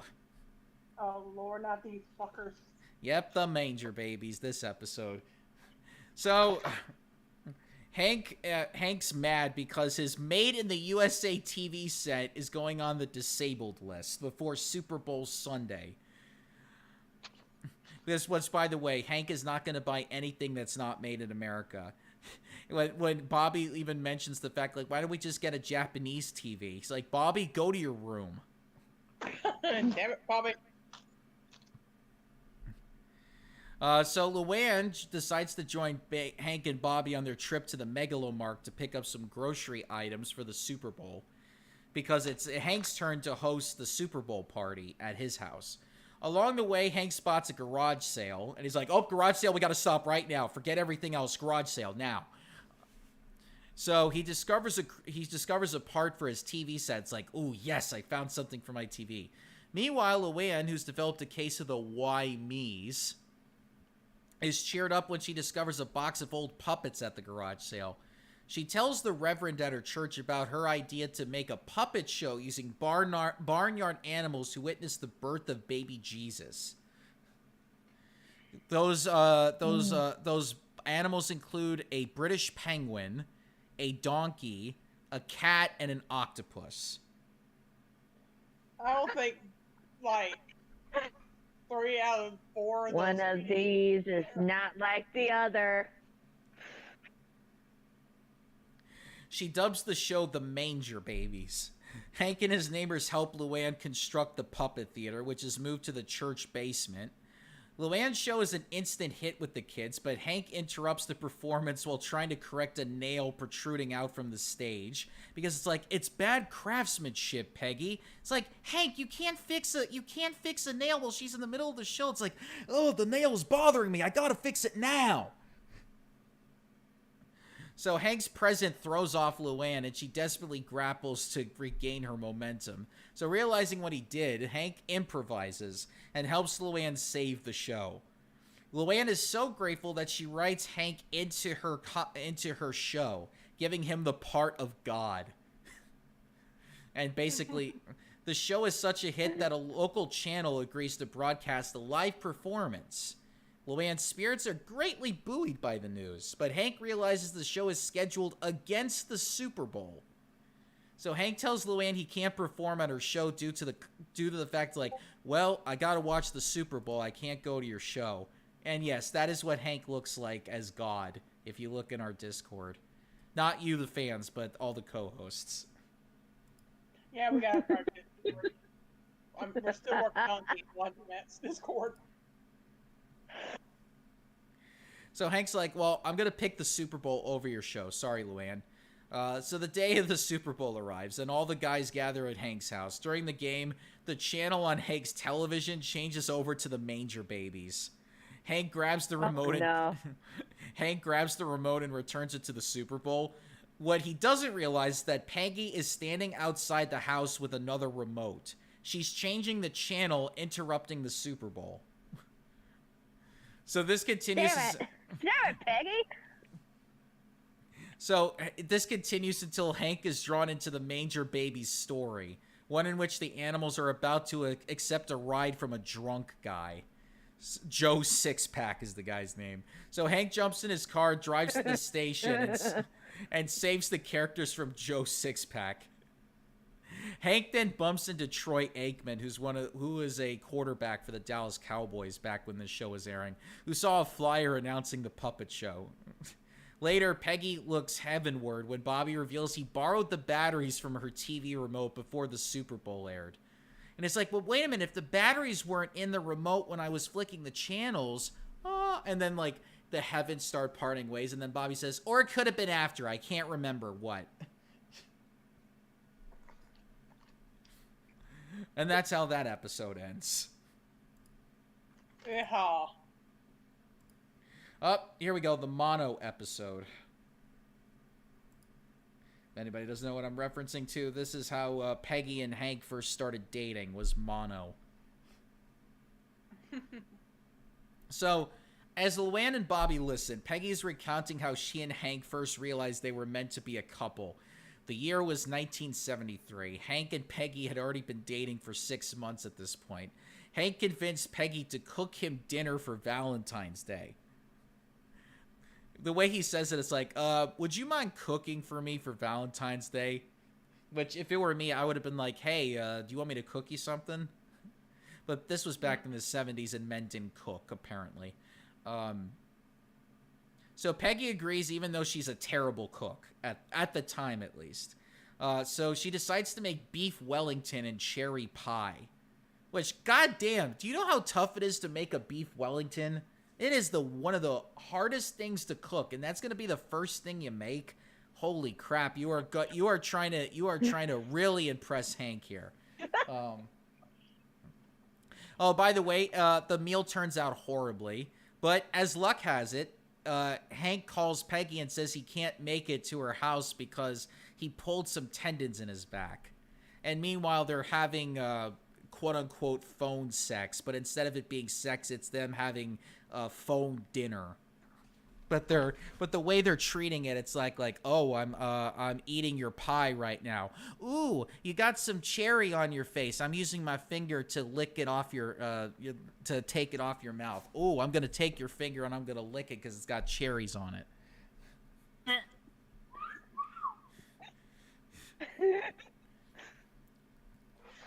And then 2 weeks later. Well, hey. By the way, it's been rumored that Hank and Peggy are both asexual, and I happen to believe that theory, to be honest with you. Because people will say well, it's because they're both like conservative people and they grew up in a conservative household. But I'm like, yeah, but there's still evidence that even just talking about the idea of sex for both of them is really off-putting. I know conservative people, and usually a lot of them are really horny. And when I say horny, I mean they think about it every single second. But no, these two are just even just talking about the idea of it just makes them both uncomfortable. There's even an episode later in season 4 where Hank thinks he's having phone sex because he's using dirty language, but it's no, you're not. But he thinks it is. Yeah, so it's my opinion that they're both ace in this situation, and that's why they were both drawn to each other, I would say. So after 2 weeks after Hank's back healed, they got engaged. So in the present, Peggy is at Arlen High School updating computer files. So as they're going through the records, they come across Hank's permanent record, which includes an entry about a 2-week absence starting on Valentine's Day due to mono. And Peggy's like, wait a minute, Hank never got the kissing disease, because I would have gotten it if he kissed me. So a mystery is spewing. So meanwhile, as all this is going on, Bobby gets a secret admirer chocolates, and Bobby thinks it's Kelly Strug. Kelly Strug is an Olympic athlete. So he's automatically thinking that an Olympic athlete gave him thinks that she has a crush on Bobby. That's oh, somebody's got a crush. So Peggy asks Hank about getting mono, and Hank says he got mono from sharing a soda with somebody on the football team. So Peggy not believing what Hank's telling her, decides to goes back to the high school to try to find out how Hank got the disease. And it turns out that Hank got the disease from some girl named Amy. So Peggy goes all the way to the grocery store where Amy works. And then Amy tells the story about how she had broken up with her boyfriend several weeks before Valentine's Day. And feeling that she had something to prove, Amy grabbed a hold of Hank and kissed him. So Peggy goes all rage mode and punches a side of beef, breaking several of the beef's ribs. Yikes. So it's kind of like what Rocky did in the Rocky movies, except she did it without boxing gloves. Wait, ain't they a little bit hypocritical coming to find out what happened in later season when we find out Hank wasn't even her first? I'd have to look at some of the later episodes because I remember this one's like way later on. But yeah, Yeah. That's what I'm saying. It is hypocritical, though. I'd have to go. Once we get to the later episodes, we could talk more about it because I barely remember. I barely remember that one. We'll talk about it after this show. Yeah, sure. So Peggy gets. Peggy gets Want me home. to DM what I mean? Want me to DM you what was being mentioned? Yeah, go ahead. So Peggy returns home. She accuses Hank of lying to her. She's even more upset because the romantic story of how they first got together is a total lie. So later, Hank and all the guys start convincing Hank that he has to woo Peggy until she loves him again. So Hank's like, I see what you guys are saying. So he starts doing all these romantic things for Peggy. He does everything from covering a puddle with his coat to renting a pig, all in an effort to make Peggy fall in love with him again. But they all fail miserably. So while attempting to recover the pig, Hank hurts his back and crashes to the ground. So Peggy's talking about all of Hank's antics to all of her girlfriends, and the women are all saying, "Oh, this is all so romantic," hearing all this shit. I was like, why can't our guys do this for us? Oh, hold on. Let me take a look at this really quick. That's the episode. Oh, gotcha. Okay. I don't remember. I don't think I ever saw that episode, to be honest. It's basically where Luann was like admitting how many guys they slept with. And you know what? I barely remember the baptism episode, to be honest, because I only saw it when it first aired, and I never saw it again after that.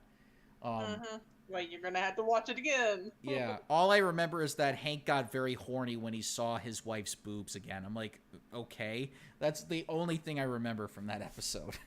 What do you guys think of legalizing all drugs? I'm all for marijuana being legalized. The rest, no. Well, we gotta. Well, I'm in favor of decriminalizing all drug offenses. That's what I'm for. Anyway. Where did I leave off? Oh, so a thoughtful look comes over Peggy. She calls Hank, who's lying in bed, on the phone and promises to make a beef Wellington and cherry pie for Valentine's Day. Meanwhile, much to his embarrassment, Bobby finds out that his secret admirer is actually his grandma. Oh no. And all of his friends are hiding in the closet to see who the woman is. And when it realizes it's grandma, it's like, aw, it's like that one episode of SpongeBob. Grandma's boy. Meanwhile, at the end of the episode, grandma's chasing the pig through the house, and Peggy's yelling at her, like, "Stop chasing the goddamn pig, Mom!" And Bobby's just watching TV as this is all going on. For Bobby, this is normal. It's like, yep. Up, here we go. Another day at the Hill residence. Well, here we go. It's the Chris Rock episode. So while backing out of the driveway, Hank and Khan's cars both collide.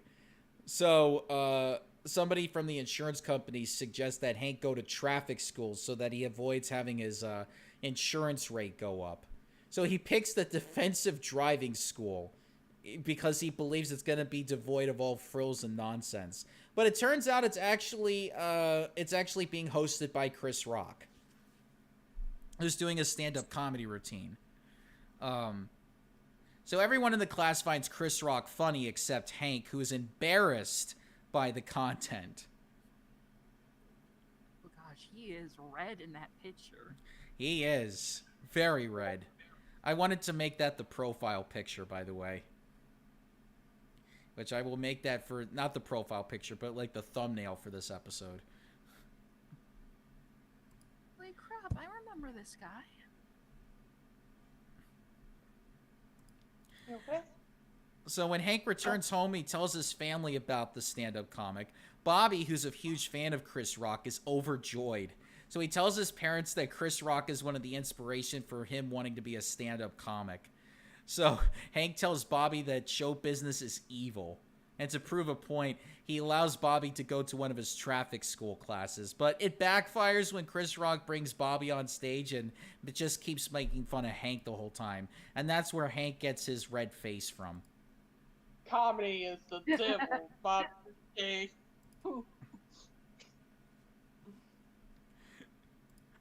So Bobby is so inspired by his experience on stage that he begins rehearsing his own act, imitating Chris Rock's black humor. And then Chris Rock's like, you can't say these things. Why? Because you're not black, Bobby. So then Chris Rock tells him, like, you got to go back to your roots. You have to channel your white roots, Bobby. So Bobby goes to the internet and goes to a website that's run by the Ku Klux Klan. Oh no. Oh! Oh no!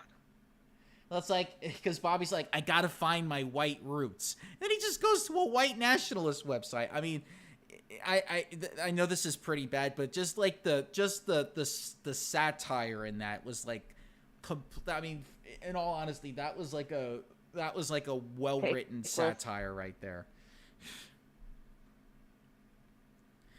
Because it's making fun of the whole thing, which is even better. Meanwhile, Hank is getting more irritated at Chris Rock's humor and files a complaint with Chris Rock's supervisor, Will Smith. Damn. So Chris Rock defends his humor in his act, claiming it's freedom of speech. And Will Smith is like, hell no, it's not. Hey, don't piss off Will Smith. He's gonna bitch slap you. Well, Will Smith fires Chris Rock. Ain't it fucking funny? Years later, he gets bitch slapped by him. Mm-hmm. I fucking knew it. Yeah, I'll say the thing after the end of this episode. Okay. So Bill and Dale drive Bobby to a downtown comedy club so he can try out his white supremacist material. So as the crowd full of black people is listening, Bobby is saying all this white nationalist shit. And the crowd quickly turns angry. So Hank learns from Boo Hauer of Bobby's whereabouts and drives immediately to the comedy club. He rushes on stage to stop Bobby. Meanwhile, Chris Rock comes to Bobby's rescue. He points out that even though Bobby is saying white nationalist stuff, it's protected by freedom of speech. And the crowd is like, fuck no! What are you talking about, you asshole? And so, I mean, that only means the government can't step in and stop Bobby. That doesn't mean that other people can't go, hey, you're a fucking asshole. This shit ain't funny.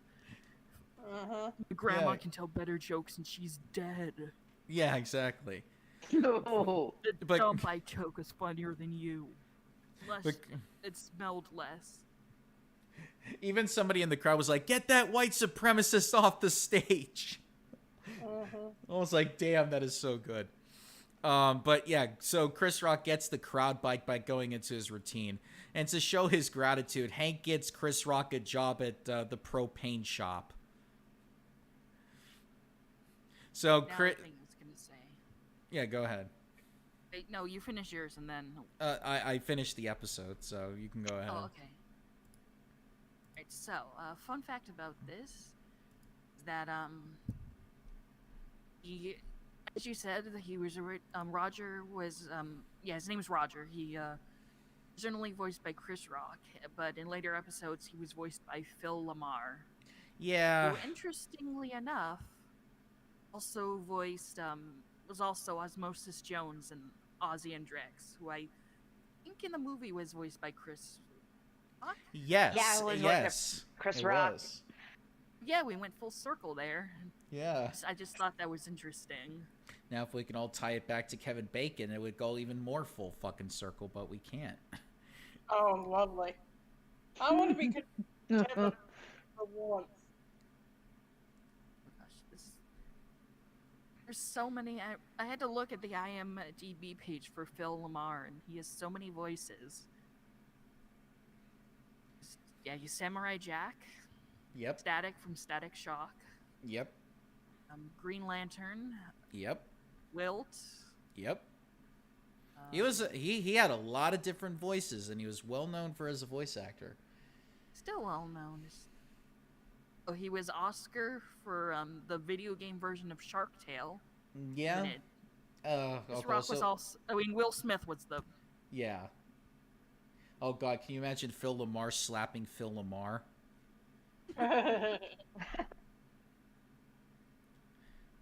And then the meme would have gone full circle too. And then him It was yelling. Marty for the Madagascar video game. Is that the zebra? I think it's the giraffe. Wait, no, it's no, what? that's Melvin. Sorry. That's Melman. Okay. Okay. Marty is the zebra. Okay. Let's move on to the next episode. Okay. The Mexican episode. And not the one I talked about. And not the La Bamba one with the giant ass bomb. Not the one where Peggy kidnaps a Mexican girl. That's later. So, Min boasts about her family's luxury trip to Mexico, where they're going to stay in a duplex condo with Khan's brother and family. But neither Ming nor Peggy knows what the word metod means, because it's a beautiful metod duplex condo. And they're like, it doesn't matter. So a short time later, Khan learns that his brother backed out of the vacation, leaving him to pay for the entire rent for the condo. So he offers the Hill family to join him, and then Peggy talks Hank into going because she wants to replace a papier-mâché pair she purchased as an exchange student. So Khan arrives at the condo first. The manager shows Khan around the unit, and the manager says that metod means half. So that means that Khan must share the downstairs portion of the condo with Hank. So thinking quickly, Khan tells Hank that the upstairs condo is actually for Hank and his family. So both families decide to tour a Mexican marketplace in search of papier-mâché pairs and buying beauty secret supplies that are illegal, by the way. So Connie and Bobby, meanwhile, decide to go to a curio shop that sells fireworks, and they buy this giant firecracker labeled La Bomba, not realizing that it's only a promotional display mock-up. So they light it, and then slip it inside the sign of an Italian fast food restaurant. So taking cover behind a dumpster, they wait for the explosion, and it's like, why isn't the thing exploding? It never explodes. It's a dud. So meanwhile, Peggy and Min find a vendor who sells Peggy a papier-mâché pair. The vendor hands Peggy a wrapped box and asks her to deliver it to a friend just across the border. Peggy takes the package, but moments later, Ming fears that she's been tricked into transporting drugs. So Dale shows up at the condo unannounced with his luggage. The manager walks by and notices that the Hill family is living inside the upstairs unit, and so the police arrive. Peggy, Bobby, and Luann panic, believing they're about to be arrested because Peggy's is transporting drugs, Bobby bought a bomb, and Luann bought illegal beauty supplies. So they're trying to flush everything down the toilet. Hank tells the police his family has nothing to hide. But no, they're flushing everything. Hank, Dale, and Connor brought before a magistrate who orders them to pay 8,000 pesos. Their identification is confiscated and will only be returned when the money's paid. So believing the border guards will let them back into the U.S. because they're white, Hank and Dale decide to head towards the checkpoint with Khan, who's a louse, in the trunk. But they panic at the border and they just run away. So they trade their belongings for mopeds and make their way to the river where the border is. So after crossing the river with a group of undocumented immigrants, they're spotted by the border police. So they jump the border fence and they run. And then they smuggle their way back into America. Jesus. And by the way, this whole episode was saying like people that come to this country illegally are terrible people. And then the joke is like, oh hey, they have to smuggle their way into America again. So it's like irony. Uh-huh. Oh god, the porno episode is next. Oh, Lord. Oh no. Oh dude. So Hank reacts in horror when he notices Peggy is hanging his underwear on a clothesline.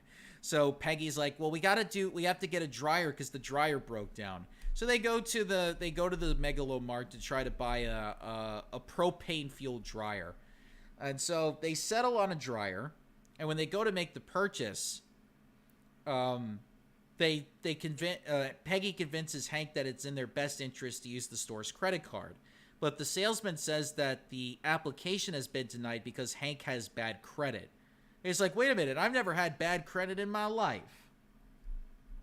So Hank discovers that the source of the problem is at a video store, which claims that Hank owes $40 for a tape that was never returned, and they reported it to a credit agency.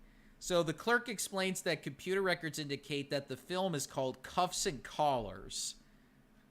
So Hank denies ever renting the tape and is horrified when he discovers it's a porno flick. Meanwhile, Bobby mistakes his parents buying a dryer for him getting a birthday present.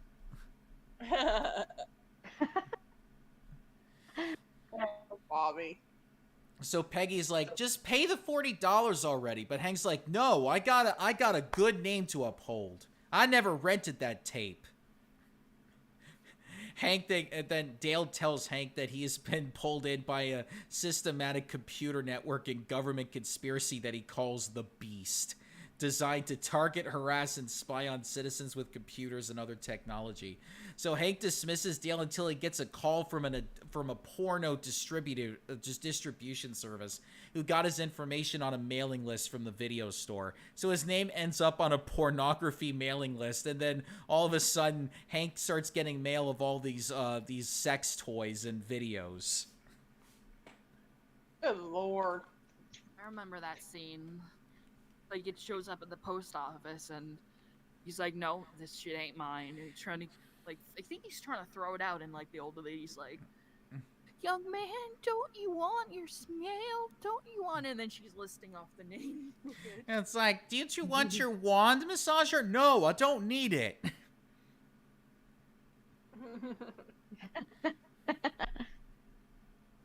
So Dale convinces Hank to travel to the garbage dump so he can bury all the materials, knowing that they're breaking the law. So a police officer arrives at the dump to investigate, and then Dale drives away in Hank's trunk and just leaves Hank alone to deal with the officer.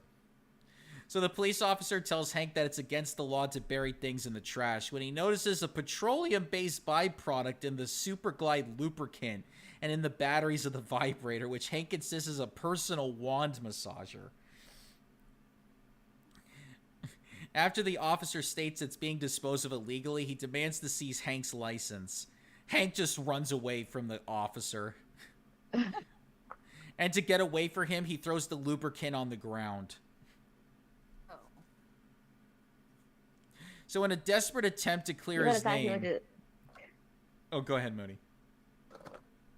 I was gonna say, why couldn't he just, like, squeeze that fucking lubricant on the ground so that the cop would slip on it?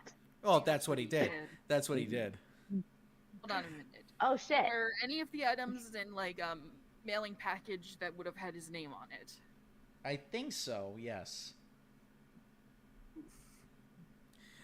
So in a last attempt to clear his name and gain public recognition, Hank creates a petition that urges citizens to boycott the video store, only drawing further attention to his problem. So Hank takes the beast to court by suing the video store out of principle and to clear his name. A short time later, Hank receives a delivery of porno tapes. There's an anonymous note attached to it saying the answer is in the tapes. So Hank views the tapes, confident the answer does indeed lie from within. And when the case is heard at the court, Hank testifies to a judge he did not rent a tape. And to prove his case, Hank displays Polaroid photos he took of scenes from the porno movies. He notes that he notes that one of the stars of the porno made a return as a porn star, getting a tattoo that said "I love Charlie Sheen" on her 18th birthday, which is visible in cuffs and collars. The porn star turned 18 2 weeks after Hank supposedly rented the movie. Therefore, Hank could not have rented the movie that technically did not exist at the time that the video store said he did. So the judge basically gives Hank basically rules in Hank's favor and says, you may be innocent, but you do know your pornos, Hank. It's a really funny scene, or Hank's trying to write notes for it, and his pen isn't working. Yes, and Peggy yes. walks in, and it doesn't look like he's shaking a pen. Well, yeah, he's and then she's freaking out, and she's like, "Bobby, let's go." Yeah. So finally, he gets good credit again, and is able to buy the dryer. By the way, that anonymous friend turns out to be Bill. That's not a plot twist there. That's just obvious. Yeah, it's just obvious. Like Bill is just a creep. No wonder his wife. Oh, by the way, Bobby never realized that he wasn't getting a birthday present. He actually thinks that the dryer is a birthday present for him. Oh my god, the Mario Party thing's about to end, and we still got 8 more episodes left. Yikes. I'll just go over these very quickly then. Alright. Okay, the next episode, Cotton decides to live with Dale, and, tomfoolery happens. Nothing important. The episode after that, Luann's mama gets out of prison and starts dating Bill, and then God, that episode. And then and then they start dating, and then realizes that Bill has foot fungus or athlete's foot, so she starts drinking again, and then she just she starts getting all nasty. Yeah, she starts getting violent and beating up Bill and everything. And then at their engagement party, she starts throwing her top off and starts cozying up to Buckley, and then Peggy just kicks her ass. And then Luann realizes that her aunt is her real mom. Let's see, the next one. Oh, the next one is when can I read this line? Go ahead. Leanne, furious at Luann's choice, says, "Fine, then I ain't your sister no more." Yeah, it's I ain't your sister no more. As she drunkenly drives away, and then it's Bill, you gotta call the cops. She stole your truck. No, I'm not gonna call the cops. If she ever decides to come back, then I'll call the cops. The next episode is Hank, instead of hiring a woman who is overqualified at Strickland Propane, he decides to hire this kid that just all he does is do drugs. And then just shows up late for work. So Hank fires him, but then he starts saying oh, you can't fire me because I'm disabled.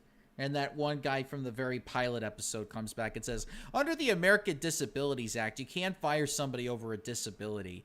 And then it's like, that's ridiculous. Anybody who claims they're disabled is just being lazy.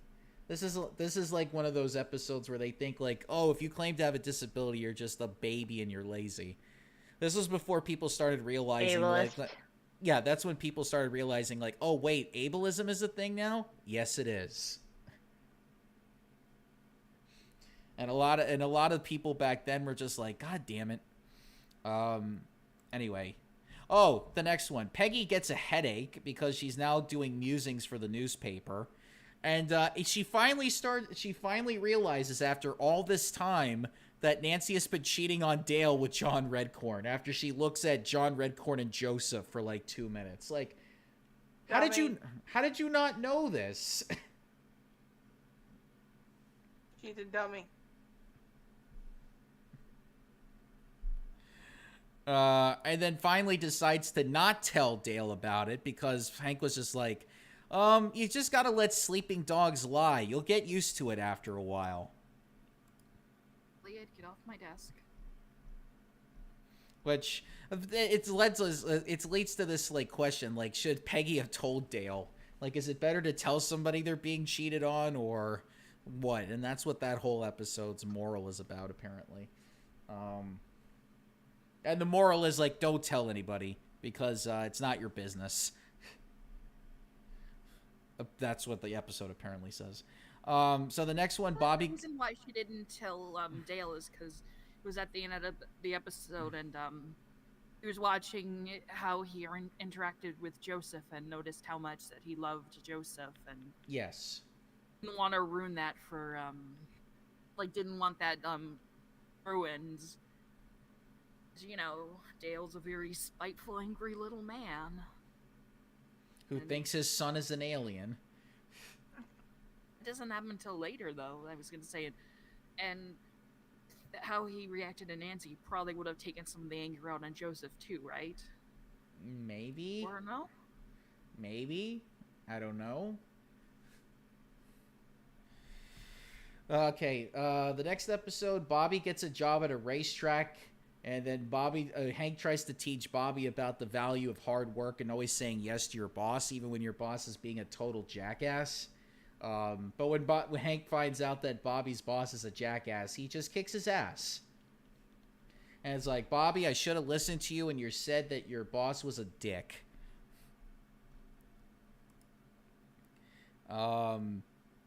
Okay, so this next episode, Peggy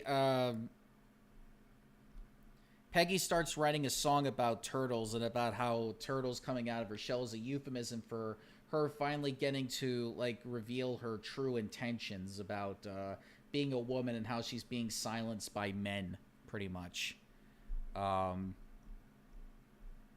Because, like, Hank is all for the idea of her being a stay-at-home mom and just not working at all. And she feels like I'm being put back into my shell, and this whole song I'm writing with this guitar, because I'm taking guitar lessons now that I'm just a stay-at-home mom now, like, I'm gonna write a song about this. And then Hank's like, your song has a terrible ending. It needs to have a happy ending, that the turtle gets along with some guy turtle or whatever. And then that's how the episode ends. Because Peggy realizes, well, I love my husband too much. Meanwhile, she's at a club where it's like a pro women's club, and she's like, it's like everybody's there is like, yeah, women power, and then she does like the most conservative thing ever, and everyone just looks at her as like, wow, she really sold out at the end. And then finally, the last episode where the Megalomart starts selling propane and puts Hank out of business, and so everybody got fired. So he gets a job at Megalomart selling propane, but realizes that his boss is completely not good at his job, which happens to be Luann's boyfriend, Buckley. And then the episode ends when the propane tank starts going up in flames. Boom. And the Megalomart just goes up in flames at that point. Big old explosion. Yep, and then Buckley dies. Luann goes Wait, all... they didn't reveal that till the next episode. Yeah, they didn't, but it's actually... But the production code actually makes that the final episode. The only reason they made it a two-parter was like to go in between seasons. Yeah, so Buckley dies. Luann gets a Sinead O'Connor look because she lost all her hair. And then she's just like, she decides to go all, what was it? She decides to go all political and just become like it becomes to become an investigative journalist for like 5 minutes. And then Hank has like, has a fear of propane. So it's like, oh, hey, the Strickland propane's back open. You can go back to work, Hank. And Hank's like, yeah, the explosion kind of did a number on me. I don't want to go back there. Because he's like afraid of it. And instead of like and then finally later on he overcomes his fear of exploding propane and decides to go back to work. Meanwhile, all of his employees make fun of him for it when he gets back. Christ. The dude has PTSD. Give him a break. Oh no, back in the 90s everybody was just treated like, oh, you big baby. Mm-hmm. But yeah, that's It that's is the, a stigma. yeah, but that's the entirety of season 2 right there. A little preview of season 3. Yeah. Season 3 is definitely another Christmas episode where it involves Bill. Oh no. It's the infamous Bill dresses up as his wife episode and pretends to be his wife. Hey. And then there's also the Thanksgiving episode where they're all trying to decide on a new mower. Yeah, so those are some of the episodes that I can think of. The other one also involves Peggy being the pitcher of the baseball team and Hank being jealous of the fact that everybody's praising her instead of him being the coach. There's also the infamous episode where Peggy jumps out of a plane and nearly falls to her death. So yeah, that's a preview for season 3. Fun. Meanwhile, I'm playing NES football as Hank's favorite team, the Dallas Cowboys. Oh, I think that's also a season 3 episode where he tries to convince the Dallas Cowboys to do training camp over in Arlen. And they're like, "Are you kidding me?" All right. Well,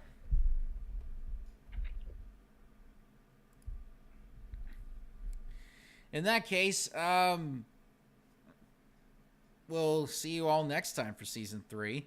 We're going to be closing the laundromat now, so you're not staying here, but you can go home. You have to go home, but you can't stay here. Or I was going to say, Get the fuck out of my store. I was going to say, you can go home. You can go home. You don't have to put up with us. But but like I said, get the fuck out of my store. Yeah, before you get the fuck out of our store, be sure to like us in case you want to see more of this. Yeah, I mean, you're gonna leave a comment down anyways, because some of you already have in the comment section. But in the meantime, if you're watching us afterwards, be sure to do so, because that way more people get to see more omnibuses of this stuff.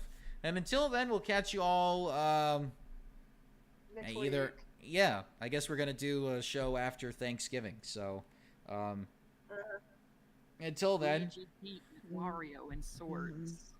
Mr. I was like, where's the one where Cotton and Dale steal the leg? I think that was already happened. I don't know. But